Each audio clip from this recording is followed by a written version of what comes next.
Hello दोस्तों, आपका स्वागत है हमारे चैनल टेक्निकल आकाश में। दोस्तों, इस वीडियो में हम सीखने वाले हैं आप बैंक ऑफ बड़ौदा का केवाईसी फॉर्म कैसे भर सकते हैं। क्योंकि दोस्तों बहुत सारे लोगों को बैंक में जो होता है उसमें केवाईसी लग जाता है बैंक ऑफ बड़ौदा में। तो इस वीडियो में मैं आपको बताने वाला हूँ आप उस केवाईसी फॉर्म को कैसे भर सकते हैं। क्योंकि बहुत सारे लोगों को केवाईसी फॉर्म भरने नहीं आता है। तो फॉर्म जो दोस्तों होगा आपका कुछ इस तरह का होगा। इसमें ऊपर की तरफ ही आपको यहाँ पर री केवाईसी फॉर्म फॉर इंडिविजुअल लिखा हुआ होगा।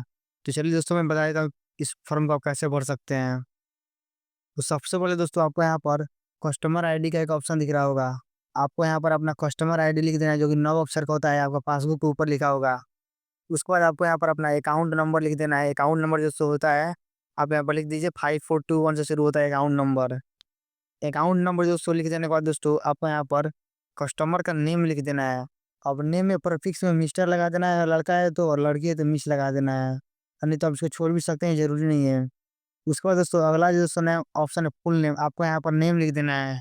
मान लीजिए आपका नाम राहुल कुमार है, तो आप यहाँ पर हर बॉक्स में अलग अलग लिखना है कैपिटल लेटर में। इस बॉक्स में आप आर लिख देंगे, अगले बॉक्स में ए लिख देंगे, फिर एच लिख देंगे। राहुल लिख देने के बाद दोस्तों आपको एक जो बॉक्स है खाली छोड़ देना है, तो वहाँ पर कुमार लिख देना है। तो कुछ इस तरह से आपको यहाँ पर अपना नाम लिख देना है। उसके बाद दोस्तों अगला दोस्तों ऑप्शन हुआ है पैन कार्ड नंबर का। अगर आपके पास पैन कार्ड नहीं है तो आप इसको छोड़ देंगे, और है तो आप इसको लिख सकते हैं।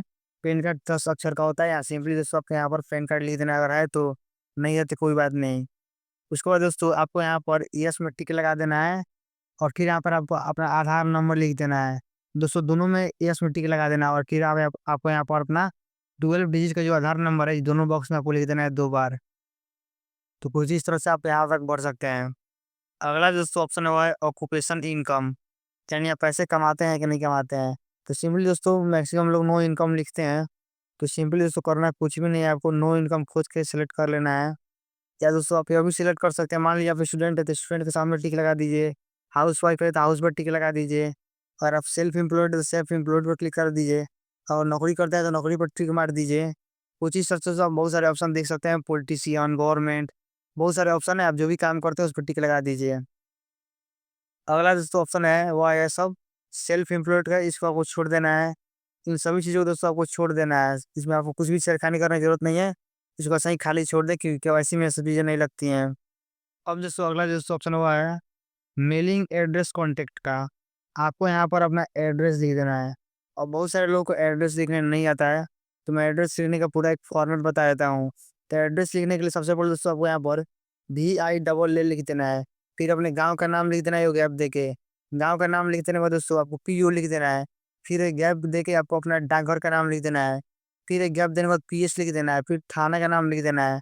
इस तरह से पहले आपको अपना गाँव का नाम और पोस्ट ऑफिस और थाना का नाम लिख देना है।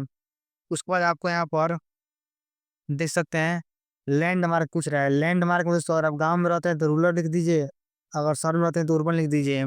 अगला दोस्तों ऑप्शन हुआ है सिटी का। सिटी में दोस्तों आप अपने शहर का नाम लिख दीजिए। अगर आप गाँव में रहते हैं तो आप यहाँ पर अपने ब्लॉक का नाम लिख दीजिए। उसके बाद अगला दोस्तों ऑप्शन है वो है स्टेट का। आप जिस राज्य के निवासी हैं, मान लीजिए आप बिहार के, तो यहाँ पर बिहार लिख दीजिए इसमें, इस बॉक्स में। अगला जो ऑप्शन हुआ है पिन कोड का। यहाँ पर आप अपना पिन कोड लिख सकते हैं जो कि 6 डिजिट का होता है, आपका आधार कार्ड का बैक साइड में रहता है। यहाँ पर आपको कंट्री है तो सिंपल सा बात है दोस्तों, आपको यहाँ पर इंडिया लिख देना है। अब दोस्तों आपसे यहाँ पर मोबाइल नंबर लिखने के लिए बोला जा रहा है। आप यहाँ पर अपना मोबाइल नंबर लिख दीजिएगा। यहाँ पर मोबाइल नंबर आपको अपना लिख देना है 10 डिजिट का। और यहाँ पर आपको अपना ईमेल आईडी लिख देना है, ईमेल आईडी। दोस्तों आप यहाँ पर अपना ईमेल आईडी लिख दीजिएगा। अब दोस्तों सेम टू सेम मेलिंग जो एड्रेस है वो परमानेंट एड्रेस में भी सेम टू सेम वही चीज़ लिख देनी है।